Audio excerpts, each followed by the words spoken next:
Bonjour, je suis Catherine Barlois, coach en bilan de compétences pour Blue Midlife. Après des années comme chef de projet dans la recherche clinique, je suis devenue coach et je vous accompagne pour trouver votre voie professionnelle dès maintenant. Bienvenue dans ce podcast où je partage avec vous, seul ou avec mes invités, des conseils, des expériences, du coaching dans la bonne humeur. Alors, on est parti pour l'épisode du jour. Bonjour à tous et bienvenue sur l'épisode numéro 26 du podcast Blooming Voice où je reçois en interview Aurore Allo. Mais avant de plonger dans le vif du sujet, je voudrais vous partager le commentaire Google que m'a laissé un de mes clients. Et vous savez, comme cela me fait chaud au cœur de recevoir vos retours. Alors, Maxime nous partage. J'ai suivi un bilan de compétences avec Catherine et je ne regrette absolument pas. Elle sait choisir ses mots et sa qualité d'écoute permet d'être serein et d'avancer dans de bonnes conditions dans cette recherche de nous-mêmes. Je la recommande à 200%. Merci beaucoup Maxime et au plaisir de continuer à t'accompagner lors de la session bilan prévue dans les 3 à 6 mois en fonction de toi. Si vous aussi vous êtes intéressé par un bilan de compétences, vous trouverez tous les renseignements sur mon site Blue Midlife ou vous pouvez me contacter tout simplement sur contact@bluemidlife.fr. À très bientôt pour vous accompagner vers votre vie pro épanouie. Et donc, nous voilà partis pour l'épisode du jour avec Aurore Allo. Alors, je connais Aurore depuis très longtemps, 42 ans exactement. Mais parfois la vie va trop vite et on se perd de vue. Et c'est grâce à mon métier de coach et à ce podcast que nous avons pu nous retrouver et échanger. Et nous avons plein de projets. Vous préparez notamment un épisode spécial pour le mois de décembre et qui sait, préparer un programme d'accompagnement ensemble. Bref, de très beaux projets en perspective. Et donc, Aurore est ici aujourd'hui pour nous partager des conseils et son expérience sur la sophrologie et l'entrepreneuriat. Alors, je n'en dis pas plus et je vous souhaite une bonne écoute. Bonjour Aurore. Bonjour Catherine, je suis très contente de passer ce moment avec toi. Je te remercie pour ton invitation. Avec grand plaisir. Merci à toi d'être avec nous, de venir partager ta propre expérience et plein de choses au niveau sophrologie. Et voilà, on va y revenir. Mais je te propose de commencer tranquillement et de te présenter, de présenter ton parcours, ton projet. Avec plaisir. Alors, je m'appelle Aurore, j'ai 42 ans, je suis maman et belle-maman. Je suis dans l'équipe des familles recomposées. Je suis sophrologue et je me suis spécialisée dans la gestion des émotions et l'accompagnement de l'atypisme. Donc par atypisme, j'entends les troubles du neurodéveloppement. Après 20 ans dans le vaste monde de l'entreprise, notamment en communication et aussi dans la gestion des approvisionnements, je suis devenue maman. Ça, c'est quelque chose d'assez universel, je crois. C'est souvent le moment de bascule où on se pose plein de questions et on revoit un peu le quotidien. Et à ce moment-là, en fait, j'ai un bébé qui a un RGO assez fort. Et donc, ça m'emmène à me poser plein de questions sur l'alimentation, comment l'apaiser, etc.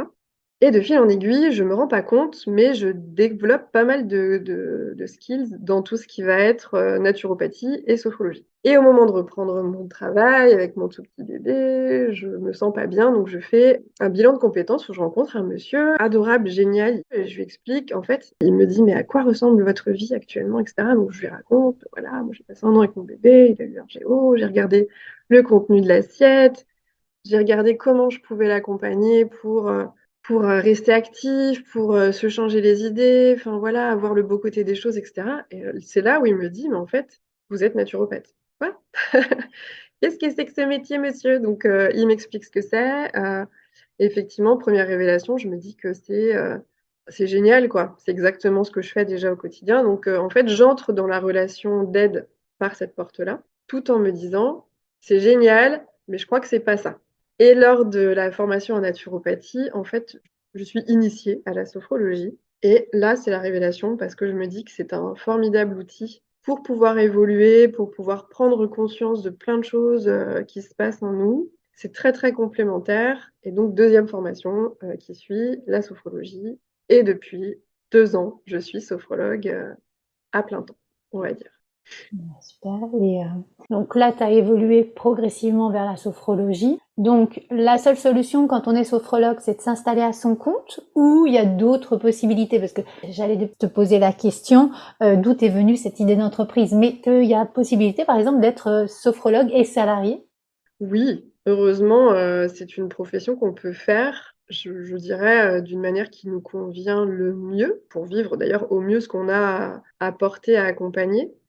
En fait, moi, je suis sortie d'entreprise, parce qu'à un moment donné, ça ne me convenait plus et puis j'avais vécu une situation au travail, qui m'avait marquée. J'avais beaucoup de craintes, de retourner au salariat et donc cette évidence de m'installer à mon compte, était tout de suite, là. Néanmoins, il y a des réalités pour certaines personnes, notamment financières et donc, une fois que mes droits, de soutien Pôle emploi ont pris fin, il était très clair pour moi qu'il fallait que voilà, je mette en place quelque chose. Donc d'ailleurs, moi, j'attends rarement que le bateau prenne l'eau. J'avais mis quelque chose en place avant, donc j'ai toujours eu ce que j'appelle des jobs complémentaires. Donc j'ai toujours eu un petit salariat et mon activité au cabinet, le temps que ça se développe, parce que je suis pas la seule sophrologue non plus au mètre carré. Le bouche à oreille met un petit peu de temps à se mettre en place et c'est bien naturel parce que j'ai voilà, cette réalité terrain de devoir remplir le frigo, pour, des bouches à nourrir et que ça me permettait aussi d'être plus légère dans ce que j'avais envie de créer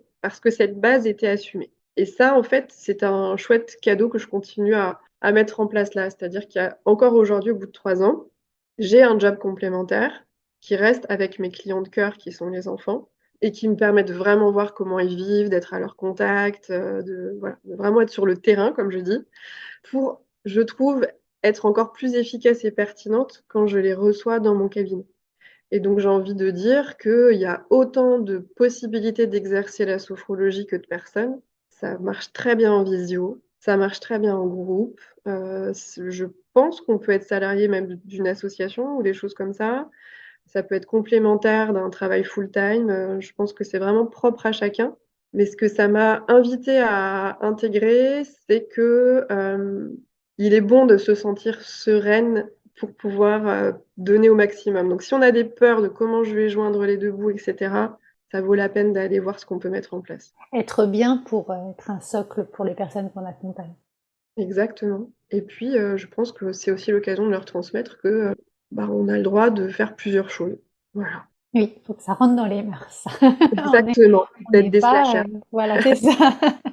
On n'est pas obligé d'avoir qu'un seul métier. Exactement. Et là, en fait, tu parlais un petit peu des accompagnements possibles. Au niveau de l'accompagnement que tu proposes, toi, c'est plutôt en ligne, en présentiel, avec une seule personne ou des groupes? Comment ça se passe? Alors moi, j'ai bah, ouais, ces 3 médias-là, médiums, je trouve pas mon mot. J'utilise en tout cas ces 3 canaux, c'est-à-dire que je vais recevoir, des clients en présentiel, donc au cabinet. Soit on est en one to one, soit les parents restent parce que l'enfant, bah, a besoin de construire ce qu'on appelle l'alliance thérapeutique. Elle se construit et donc il y a aucun souci pour que le parent soit présent lors des séances. Il m'arrive d'accompagner surtout des personnes aidantes en visio parce que ça leur demande aussi moins d'énergie et que ça leur garantit vraiment une bulle dans leur quotidien, quel qu'il soit. Donc principalement la visio, oui, c'est avec ce public-là qu'en plus j'affectionne énormément, donc j'en suis ravie. Et j'ai développé du collectif parce que mon sentiment, c'était que au-delà d'une pratique commune, il y avait plein de choses qui pouvaient se passer. Donc, pour rentrer dans le concret, j'ai développé ce que j'appelle pour l'instant Sophro Kids, mais le nom est déposé, pardon. Donc, il faut que je trouve autre chose. Sophro Kids, donc à destination des enfants de primaire. On se voit 10 fois par an, donc une fois par mois, hors période scolaire. Et on va du coup bah, visiter ce que sont les principales émotions, pourquoi elles sont là, comment on peut faire pour les accompagner, pour les vivre, et du coup, comment on peut grandir et s'autonomiser en les observant, en se connaissant soi-même. L'objectif de tout ça, c'est de vraiment créer de l'autonomie émotionnelle pour pouvoir prendre soin de soi dans le groupe. À un moment donné, voilà, je reste quelqu'un d'à part entière qui a des besoins et qui est dans un système. Donc, comment ça peut fonctionner et comment moi je continue à prendre soin de moi. Donc, il y a les principales émotions, mais on va aussi regarder tout ce qui est de l'ordre de l'empathie, du consentement. Qu'est-ce que ça veut dire de dire non? Le handicap, visible, invisible, toutes ces thématiques qui, pour moi, ont beaucoup de sens et sont très importantes bah, à mettre dans la tête de nos tout petits, qui ont déjà d'ailleurs une très très grande réflexion sur les choses, sur la vie. Et puis le deuxième groupe collectif que j'accompagne, ce sont les aidants. Donc là, l'objectif de ce temps, c'est de leur permettre, lorsque c'est possible, de se faire une bulle sur le temps du dîner parce que je sais de source sûre que c'est un moment où la personne aidée va avoir plaisir d'être avec quelqu'un d'autre que son aidant. Ça donne, ça remplit d'une vie sociale autre, avant le moment du coucher qui peut être compliqué. Ça, je l'ai bien en tête. Donc voilà, une bulle pendant le dîner, lors de laquelle la personne aidante va pouvoir se déposer, vraiment lâcher les élastiques, penser à lui ou à elle, être écouté, reçu, et repartir nourri par la pratique de la sophrologie, mais aussi parce qu'on va prendre le temps de boire une infusion ensemble, de grignoter un gâteau gourmand et de repartir dans son quotidien en ayant eu un espace pour lui ou pour elle. Ce sont des approches très très complémentaires et je l'entends très douce avec ta voix très Merci, enveloppante en fait. merci, c'est un beau compliment. Je reviens un petit peu à ta casquette d'entrepreneur. Comment as-tu trouvé tes premiers clients? C'est une bonne question ça. Comment j'ai trouvé mes premiers clients? J'avais commencé, alors moi je viens de la com aussi, donc je dois dire qu'il y a des choses qui étaient faciles et d'autres qui étaient pas faciles. C'est-à-dire que communiquer pour les autres, ça a toujours été un grand bonheur. Communiquer pour soi, c'était moins aisé. Donc je me suis tout de suite dit que si je me montrais sur les réseaux, c'était dans mon authenticité pour que la personne qui viendra à moi, sera amenée à venir à moi, en tout cas, se reconnaîtra ou en tout cas sera en confiance. Voilà, je voulais pas. J'ai beaucoup de mal avec les réseaux quand on a l'impression que les gens jouent un rôle, etc. Ça, je sais pas faire. Donc tout de suite, je me suis dit, je vais me présenter dans mon cheminement, dans ma formation à l'époque de naturopathie. Donc les gens qui ont rejoint mon compte me voyaient en train de me former, me voyaient en stage, me voyait en train d'apprendre tous les os du squelette humain, me voyait, voilà. Donc je voulais vraiment montrer en quoi ça consistait et puis transmettre mon enthousiasme parce que la naturopathie, pour moi, ça a été vraiment, c'est tellement de bon sens que comme je te le disais en aparté, pour moi, ce sont des pratiques qu'on devrait nous apprendre à l'école. C'est vraiment tellement, enfin pour moi, c'était, mais c'est évident, mais bien sûr, mais oui, mais c'est bien sûr. Enfin vraiment, c'était, j'avais l'impression qu'on rallumait la lumière à tous les étages, quoi. Donc, j'ai vraiment eu à cœur de transmettre ça. J'étais déjà sur le créneau de l'enfant, parce que pour moi, l'enfant, ça a toujours été un client de cœur, notamment de l'asthme et des allergies, parce que pour le coup, je connaissais mon sujet par cœur pour être concernée, et mon fils avec. Donc, j'ai commencé comme ça, et du coup, j'ai pu dire, voilà, j'ai les clés de mon cabinet, je commence tel jour, les rendez-vous sont, vous pouvez prendre rendez-vous sur telle plateforme, etc. Ça a commencé très modestement, mais le jour J, j'avais déjà un rendez-vous. Et je me suis dit, waouh, ça y est, ça commence, c'est génial. Ça a été à chaque fois des belles rencontres. Donc, c'est vrai que Instagram m'a aidée pour ça. Je me suis très rapidement aussi fait accompagner par une web designer qui s'appelle Delphine Sol et qui a fait un travail génial sur mon site. Parce que sans ça, en fait, Google, son algorithme, ça fonctionne pas et c'est quand même une référence.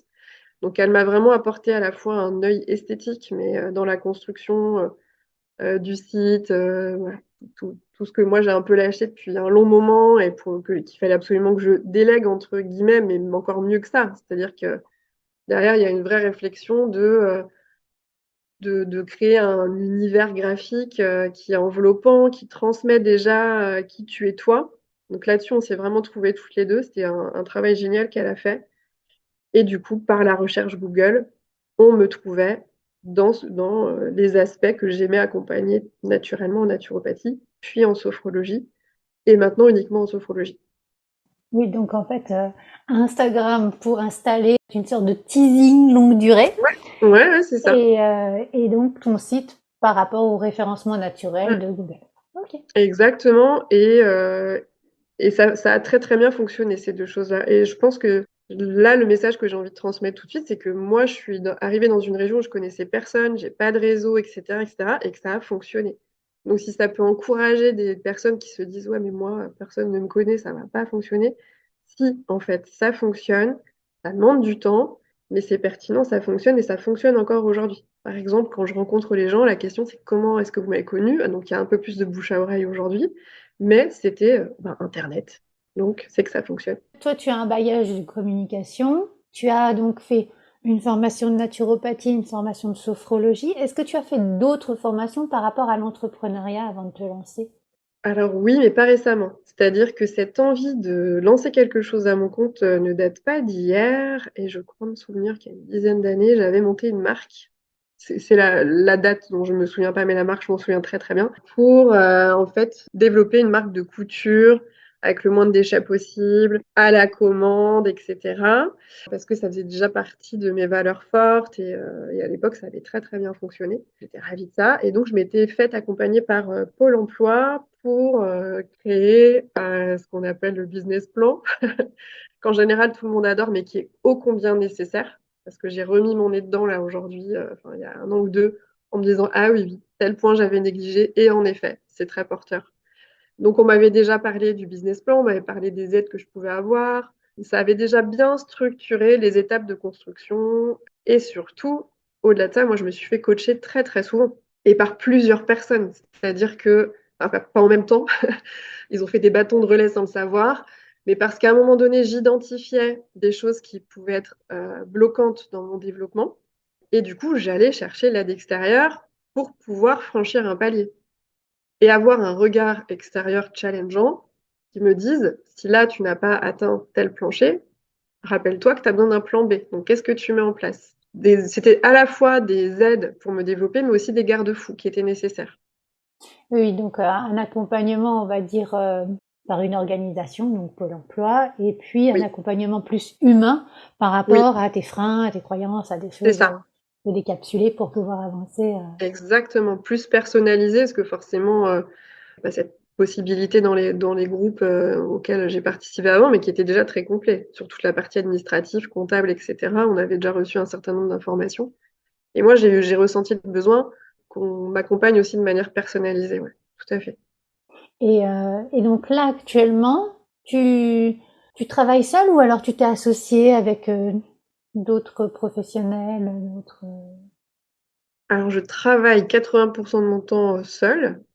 Je développe, ou je co-crée avec d'autres thérapeutes des moments. Donc j'ai déjà animé des stages de sophro-yoga, naturo-yoga à l'époque. Dans mon cabinet, j'ai souhaité regrouper 2 autres, thérapeutes. On partage quelques caractéristiques communes, et qui accompagnent, d'autres publics. Donc par exemple, Stéphanie Lécollier qui est graphothérapeute et forcément psychopédagogue et qui accompagne, voilà, pour, les enfants et les adultes qui ont des difficultés d'apprentissage, d'écriture, des troubles ou pas. Et donc on a très, très envie de développer ensemble, des ateliers collectifs pour l'intégration des réflexes archaïques dont on sait qu'ils vont avoir des portées sur le comportement, sur les apprentissages, sur des troubles de l'anxiété et cetera lorsqu'ils n'ont pas été bien intégrés. Donc on est formés toutes les 2 à ça. La troisième personne qui devrait nous rejoindre, est plus dans les accompagnements féminins, accompagnement à la naissance et cetera. Donc pour le coup, on se fait un pont, une passerelle parce que c'est des choses que enfin des sujets que moi j'accompagne un petit peu moins naturellement et elle me renvoie aussi des gens qu'elle accompagne moins naturellement. Donc on a aussi ce genre de passerelles un peu naturelles qui sont entre nous. Elle est en sophrologie également. Je trouvais ça très complémentaire. Voilà, donc en gros, j'aime j'ai besoin en fait moi de ce temps, où je mène des réflexions, solo. Je fonctionne comme ça et j'ai besoin de temps choisi avec des thérapeutes choisis, en qui, j'ai confiance et avec qui il y a une belle résonance, avec qui je sais qu'on va porter des sujets qui nous touchent et qui vont, trouver un écho, auprès des publics que l'on souhaite accompagner. Donc assez rapidement, j'ai mis ça en place parce que c'est complémentaire. J'ai totalement, conscience que, une consultation individuelle, ça a un prix, que tout le monde ne peut pas se permettre et pour autant, je sais que dans les collectifs, il se passe quand même des choses.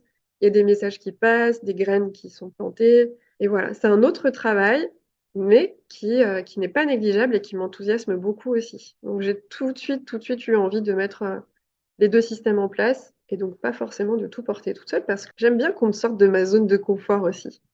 J'aime bien qu'on vienne entre guillemets «bousculer», c'est toujours fait avec beaucoup de douceur, mais ou quand moi je me dis: «Si, si, ça va être comme ci, comme ça» et que la personne me dit: «Ah moi j'ai pensé à ça. Ah tiens intéressant».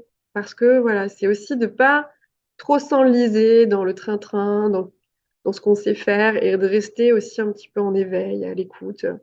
Pour moi, c'est important. c'est intéressant. Et en parlant de challenge, par rapport à donc ton expérience d'entrepreneur, tu as dû en rencontrer quand même des challenges et comment as-tu réussi à faire avec, à les surmonter? Pour moi, les 2 challenges principaux que j'identifie, c'était des sujets que je ne maîtrisais pas et qui m'ont demandé d'aller me former, en fait, pour approfondir mes connaissances, être sûre que je fasse bien les choses. Assez naturellement, les personnes qui sont porteurs d'atypisme sont venues vers moi parce que je suis concernée aussi et je pense quand même que des fois, il y a des espèces de miroirs qui se mettent en place et voilà. Dans ma formation initiale, on n'avait pas vraiment creusé ces sujets. Qu'est-ce qu'on fait? Qu'est-ce qu'on fait pas? Pour pas accentuer les troubles, qui seraient quand même dommageables. Et moi, ce que j'aime beaucoup et que j'ai reçu de la naturopathie, c'est un engagement qui est d'abord ne pas nuire. Donc si tu ne sais pas, tu ne fais pas. Tu viens compléter et quand tu sais, tu fais. Donc c'est ce que j'ai mis en place, déjà de me former pour vraiment savoir de quoi on parle. En quoi consistent ces troubles? Comment est-ce qu'ils se manifestent? Donc j'ai passé beaucoup d'heures à me former et j'ai adoré parce que c'était encore une fois comme pour la naturopathie. Mais oui, mais c'est évident, mais bien sûr, voilà. Plein de connexions se font. Qu'est-ce qu'on fait? Qu'est-ce qu'on ne fait pas? Donc c'était super. Hop, dans ma petite boîte à outils quotidienne. Donc là, je me suis sentie vraiment rassurée et en force de me dire je sais ce que je fais. Et puis si je ne sais pas, je réadresse la personne, bien entendu, parce qu'il faut garder aussi son principe d'humilité. Mais en tout cas, j'ai besoin de me former. Et puis l'autre challenge, il est financier. C'est-à-dire que se lancer, moi je suis donc en cabinet, donc j'ai des charges, j'ai un quotidien que j'assume, donc j'ai un certain palier chaque mois à obtenir et il m'est arrivé assez régulièrement de ne pas l'atteindre. D'où aussi la question de se dire qu'est-ce que je fais? Est-ce que je regarde, comme je le disais tout à l'heure, le navire couler? Et c'est pas du tout mon genre. J'ai pas envie en fait d'attendre que les choses se dégradent ou deviennent compliquées ou dramatiques éventuellement. Donc, je me suis assez rapidement dit, ok, donc il y a des mois où il se passe rien. Le mois d'août, par exemple, pour quasiment tous les thérapeutes, il se passe pas grand-chose. Quoique fin août, ça repart. Mais bon, l'été, c'est compliqué. Septembre, il y a le tunnel de la rentrée. Je donne un exemple concret pour que ce soit parlant. Je pense qu'on va se reconnaître là-dedans. Mais ça fait quand même 3 mois qui sont touchy, où tes charges, elles continuent, mais ton chiffre d'affaires, il est pas au rendez-vous. Donc, qu'est-ce que tu fais? Et je me suis posé beaucoup de questions. C'est-à-dire, est-ce que je vais dans le job alimentaire? Oui, je vais, entre guillemets, bien gagner ma vie, mais je vais avoir l'impression de faire ce grand écart énergétique, de pas du tout être dans mon cœur de cible de quotidien ou d'alignement avec mes valeurs, etc. Très rapidement, c'était bloquant pour moi. Mon corps ne voulait même pas bouger, c'est-à-dire non, en fait, j'y vais pas. Donc, je me suis dit, bon, bah, écoute, tu écoutes les signaux. C'est que ton mental est en train de te dire mets-toi en sécurité, mais ton corps te dit je veux pas. Donc, c'est dissonant, ça ne va pas. Et donc, assez rapidement, j'ai compris qu'il fallait, j'aime pas ce mot, mais en tout cas que j'avais grand intérêt à rester en lien avec les personnes avec qui j'aime être au quotidien. Donc la première année de mon activité indépendante, j'étais aide à domicile pour des personnes dépendantes. Je me suis éclatée. En plus, c'était une agence que tout le monde connaît, hein, qui est en local, beaucoup de respect des personnes sur place, donc formée, pareil, à être vigilant pour les signes de déclin, etc. Donc tout ce que moi j'aime faire, en fait, envelopper, accompagner, très très bien. La deuxième année, c'était en fait j'ai pu créer mon activité auprès d'un jeune qui est porteur d'autisme et qui est entre deux moments de vie. Là, ça y est, il a changé de projet, donc il a eu un retour à domicile. Et l'objectif, c'était que surtout, il ne perde pas en autonomie, qu'on s'occupe aussi de comment il va vraiment, qu'il puisse l'exprimer par des moyens qui sont les siens. Donc j'ai passé une année assez formidable avec ce jeune. Ça a pris fin cet été. Donc l'été, tu vois, hop, rebelote. Juillet, août, septembre, où t'es là, oulala, oulala. Et début septembre, on se remet pas en difficulté et j'ai pu retrouver un job donc auprès d'enfants sur le temps de la pause méridienne. En fait, je suis animatrice auprès d'eux, je les accompagne le temps du repas et je fais aussi le lien avec les enfants qui sont porteurs de différences, de difficultés, de handicaps. Je m'éclate en fait. C'est la continuité de ce que je fais en cabinet. J'ai l'impression d'être utile. Quand je vois leur sourire jusqu'aux oreilles, parce qu'on se retrouve, qu'on a une rapide étreinte, mon curseur d'énergie fait plus 10. Donc voilà, c'est pour ça que j'utilise pas le mot de job alimentaire.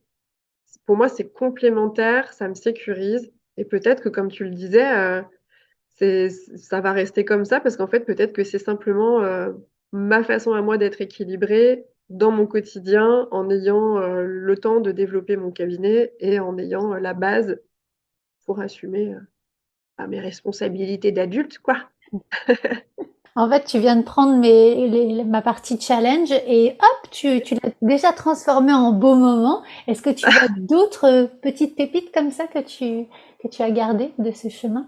Je sais que ce terme-là, les gens comprennent pas trop parce qu'ils se disent: «Oui, mais c'est du travail, c'est le résultat de ce que tu vis». Mais en fait, moi, tous les jours, je trouve que ma vie vaut la peine d'être vécue. Donc en fait, tous les jours, c'est une pépite, quand bien même ça se passe pas bien ou pas comme je le voulais. Ça m'apprend quelque chose, ça me tire toujours vers le haut, même si la journée est, j'allais dire un gros mot, mais est compliquée et que tu as qu'une envie, c'est de passer à demain. OK, mais ça m'a appris quelque chose, quoi. Donc finalement, c'est tout le temps, tout le temps, tout le temps des pépites. Hem Là, comme ça, j'en ai pas vraiment une isolée parce que vraiment chaque journée que je vis depuis que je suis à mon compte vaut la peine d'être vécue, quoi. Donc je saurais même pas faire le tri. Je saurais même pas sortir une rencontre parmi une autre parce que tous mes clients m'ont apporté quelque chose, quoi. C'est, heu, c'est impressionnant ce que ça enfin, j'ai beaucoup de gratitude, en fait, pour ce quotidien. Je pensais pas alors oui, je me suis donné les moyens et je me donne les moyens et je suis actrice du truc, mais c'est un lien, quoi. Je reçois ouais, j'ai l'impression de recevoir énormément, quoi. Donc j'espère que je donne autant que je reçois, en tout cas. Je l'entends de cette façon, même si je me suis lancée il y a peu de temps, mais oui, oui, c'est plein de beaux moments qu'on récolte en cheminant bah, au quotidien, parce que ça nous a déjà changé du salariat, parce que ça nous donne d'autres horizons, parce qu'on fait d'autres choses, et parce qu'on a plein Exactement. de belles rencontres aussi. Donc, Ouais, c'est mm. ça et puis, moi, j'avais ce sentiment en salariat de devoir «me protéger» entre guillemets donc voilà. Là, c'est pas cette dimension. Il y a justement une dimension d'authenticité, le côté vulnérabilité qui n'est pas faiblesse. À un moment donné, quand tu vas chercher de l'aide et quand moi j'ai été amenée à le faire, donc je parlais du coaching, mais il y a eu d'autres suivis qui m'ont apporté beaucoup. C'est qu'à un moment donné, tu as un besoin, donc ça te rend entre guillemets «vulnérable» et c'est là où il se passe des choses extrêmement belles et voilà et donc je pense qu'il y a une résonance peut-être que enfin, j'ai envie de croire qu'en tout cas ça se ressent chez moi, que c'est OK et que on peut être hyper solide, tout en ayant des moments de vulnérabilité et de les accueillir en se disant: «C'est une formidable opportunité d'évoluer en fait, de comprendre quelque chose et de passer à la marche suivante». On arrive tout doucement à la fin de cette interview et tu as déjà donné plein de conseils, mais est-ce que tu aurais encore d'autres conseils que tu avais en tête à donner à quelqu'un qui souhaite se lancer dans l'entrepreneuriat? J'ai déjà eu l'occasion d'en parler, sur un autre podcast, mais je suis encore d'accord avec moi-même, donc c'est cool. En fait, je pense qu'il faut être consciente de ses besoins. C'est-à-dire, à quelle proportion cette aventure peut répondre? Est-ce que c'est ton salaire plein? Est-ce que c'est une petite partie et cetera? Ça demande vraiment de se regarder en face, de se dire de quoi je suis capable, de quoi j'ai besoin, quelles sont mes limites, quels sont mes freins. Il faut connaître de quoi on a besoin et là, je parle matériellement parlant. Parce qu'au-delà du fait que c'est une magnifique aventure humaine, c'est une entreprise aussi. Donc de quoi tu as besoin, il faut être au clair avec ça. Donc c'est là où, tout le travail de Pôle emploi a été précieux parce que moi, j'avais pas pris conscience, en fait, de tout ça et quand j'ai dû faire des fichiers Excel où j'ai mis basiquement les frais de garde, du centre aéré et cetera, c'est devenu très concret. Donc ça, il faut vraiment être très au clair avec ça et si c'est compliqué à faire, bah, l'aide existe déjà. Ensuite, je pense qu'il faut pas avoir peur d'expérimenter et ça veut dire éventuellement que ça ne fonctionne pas et même quand ça fonctionne pas, il y a des choses qu'on peut apprendre parce qu'on n'est pas obligé de rester figé avec cette espèce d'échec, mais dire: «Tiens, pourquoi ça a pas pris? Pourquoi est-ce que vous êtes pas venu faire tel truc, tel truc, tel truc?» Vraiment voir, quelle est la forme d'a quel est l'apprentissage derrière, quelle est la source de sagesse qu'on peut en tirer. Donc expérimenter des choses. Moi, je reste quand même sur l'idée qu'être coaché, c'est hyper important parce que pour ma part, ou mentoré d'ailleurs, parce que là, je suis plutôt dans une phase où je suis mentorée. En fait, je me suis très vite rendu compte que la vie d'entrepreneur, c'est les 4 saisons, en une journée, quoi. C'est-à-dire que le matin, tu es là: «Waouh! Alors, qu'est-ce qu'on fait aujourd'hui? Il y a pas de copains, ils sont pas là. D'accord, donc j'ai plus la pêche, je doute. Bon, en fait, je suis nulle, je vais tout arrêter, hein. Autant que je retourne, faire, je ne sais pas quoi, parce qu'en fait, là, il y a personne, j'ai pas de rendez-vous. Non, allez quand même, courage, il faut que je m'y remette et cetera. Enfin, tu passes vraiment par les 4 saisons et puis des fois plusieurs fois par jour. C'est ça qui est extraordinaire. Donc le soir, en général, tu es rincé. Tu te dis: «Purée, quand est-ce qu'ils rentrent mes proches là, que j'entende parler d'autre chose que de ma propre entreprise?» Donc de se faire coacher régulièrement pour avoir des points, pour pas lâcher, pour avoir le plaisir de rigoler avec quelqu'un qui tu pas besoin de sous-titrer quel est ton quotidien, qui voilà, qui te connaissent un petit peu, qui a perçu des trucs chez toi, qui va pouvoir t'accompagner en douceur pour continuer à évoluer et cetera. Ça, pour moi, c'est absolument essentiel et quand je disais que j'ai eu plusieurs coachs, c'est que d'abord, j'ai un de mes professeurs en sophro qui est devenu mon coach, qui m'a permis de vraiment rentrer dans ma profession. Ensuite, il est passé un peu du côté mentoring pour, m'aider à voir vraiment ce que je voulais développer, aller dans ce qu'on appelle une niche, c'est pas beau, mais c'est vraiment, quelle est ma clientèle de cœur parmi toute la clientèle, générale de la sophrologie. Ensuite, il y a eu des gens qui m'ont aidée pour vraiment connecter avec mes valeurs, pour créer mon équilibre au quotidien et là, dernièrement, il y a une personne qui m'aide sur tout ce qui est partie digitalisation parce que, comme on en parlait également en aparté, il y a des personnes que j'aime accompagner qui n'ont pas le temps, qui n'ont pas l'énergie pour avoir accès à 1 heure de consultation. Ça peut là, comme ça peut avoir l'air incompréhensible, dit comme 1 heure, on a tous 1 heure, oui, mais ça il y a des gens pour qui il y a beaucoup de fatigue, je pense aux aidants. Prendre la voiture pour faire 1 heure de bulle quand tu pas dormi depuis X années, c'est presque, pas souhaitable. Donc voilà, je réfléchis à d'autres formats, même pour les enfants qui sont porteurs de troubles, en fait, parce qu'ils se suradaptent aussi quand ils sont dans mon cabinet et quand, ils sont chez eux, c'est la vraie vie. Donc je réfléchis aussi à des choses que je peux digitaliser à leur destination, pour eux. Donc là, concrètement, c'est quelque chose que je sais plus très bien faire, qu'il est pas confortable de faire parce que dans la communication, moi, je portais les autres en lumière et que là, il s'agit de moi et c'est compliqué, c'est un peu douloureux, compliqué. Donc du coup, il y a quelqu'un qui vient me booster pour faire ça et qui vient m'aider dans les étapes, de la mise en place. Donc voilà, faites-vous aider. Le troisième conseil était très long, désolée pour, voilà, mais vraiment faites-vous aider. Quand vous identifiez des blocages, restez pas avec votre blocage. Donc là, ce sont de précieux conseils. Et est-ce qu'il y a une lecture ou un podcast ou un site, quelque chose qui t'a suivi autrement qu'un accompagnement humain, lorsque tu as souhaité te lancer et que tu pourrais conseiller à ton tour? Alors en fait, on m'avait très justement conseillé de choisir des personnes qu'on pouvait voir sur des réseaux ou écouter dans des podcasts qui m'inspiraient et du coup, j'ai pas forcément un podcast, mais j'en ai plusieurs. Déjà, j'écoute le tien parce que moi, j'aime beaucoup la façon dont tu amènes tes invités à parler de leur parcours avec beaucoup de douceur, beaucoup de considération et du coup, il y a un côté universel, en fait, ça fait du bien. J'ai l'impression que je les connais et que, et à la fois, c'est très riche parce qu'ils vont nous compléter avec des choses très différentes. Bon, déjà le tien, j'encourage à venir écouter le tien, Blooming Voice. Celui de Marie-Astrid Lesage aussi, Artisence.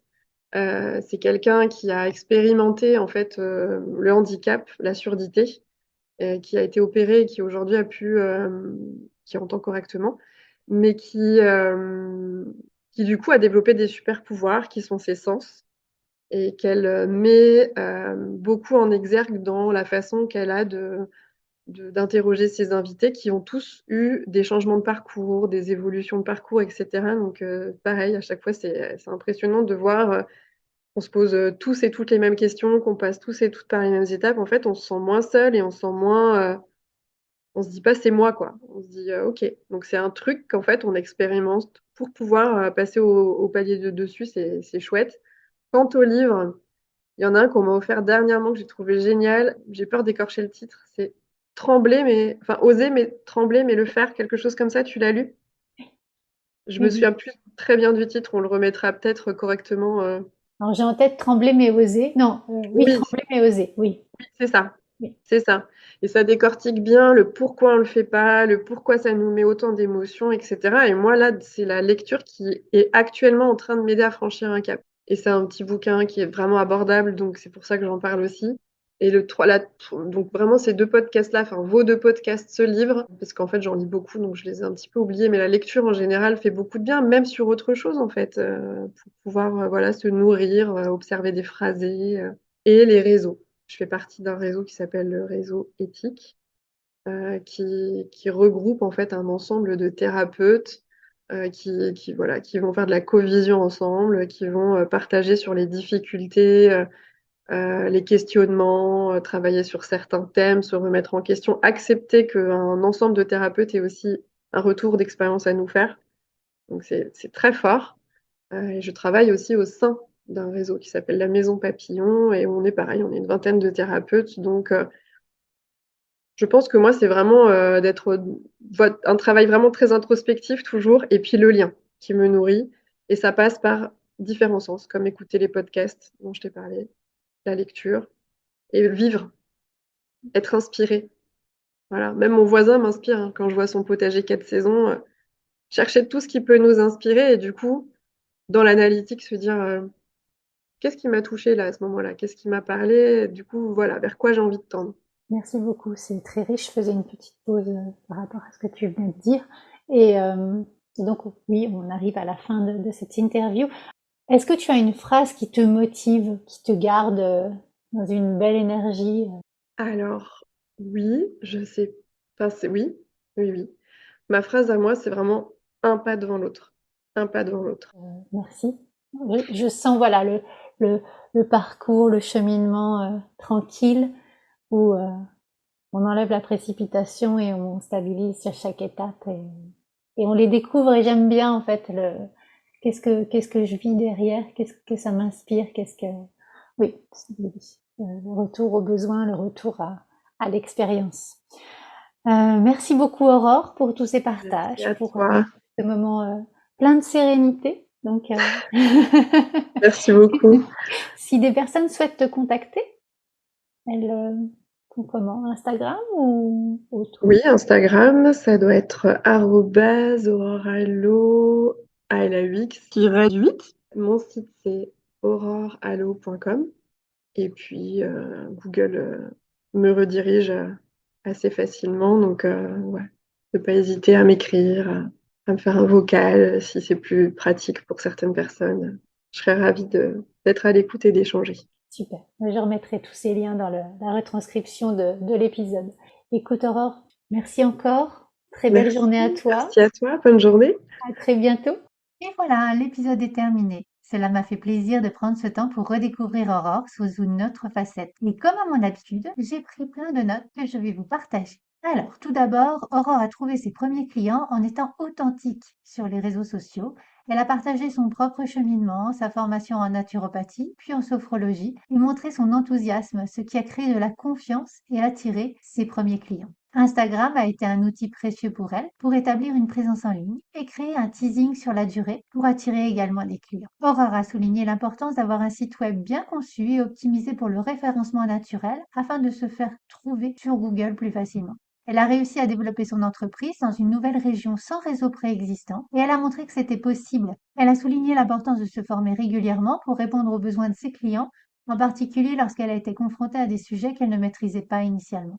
Aurore a mentionné également les défis financiers de l'entrepreneuriat, en particulier lorsqu'elle n'atteignait pas tous ses objectifs mensuels. Elle a souligné la nécessité de prendre en compte les charges et les besoins financiers personnels. Et donc, elle a ajouté des emplois complémentaires à son activité principale pour garantir la stabilité financière tout en continuant à exercer sa profession. Elle a évoqué l'importance de l'authenticité et de la vulnérabilité en tant qu'entrepreneur, soulignant que le fait de reconnaître ses besoins et de chercher de l'aide était une source de croissance. Aurore a souligné également l'importance de se faire coacher ou mentorer pour bénéficier d'un soutien extérieur, obtenir des conseils, maintenir sa motivation et rester sur la bonne voie. Et donc elle a encouragé les futurs entrepreneurs à ne pas avoir peur d'expérimenter différentes approches, même en cas d'échec, car cela peut conduire à des apprentissages précieux.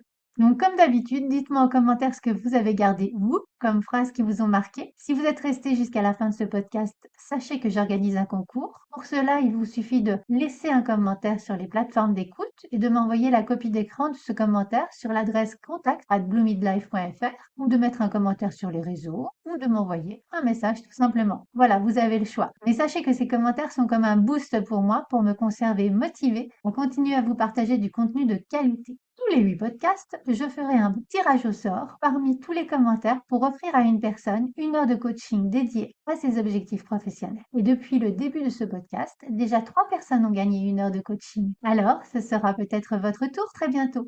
Je vous donne rendez-vous vendredi prochain pour un épisode solo intitulé Quand rien ne va dans notre recherche d'emploi. D'ici là, très belle semaine et à très bientôt. Si cet épisode vous a plu, n'hésitez pas à le liker, à le partager, à mettre 5 étoiles sur votre plateforme d'écoute préférée. Et je vous souhaite une belle semaine.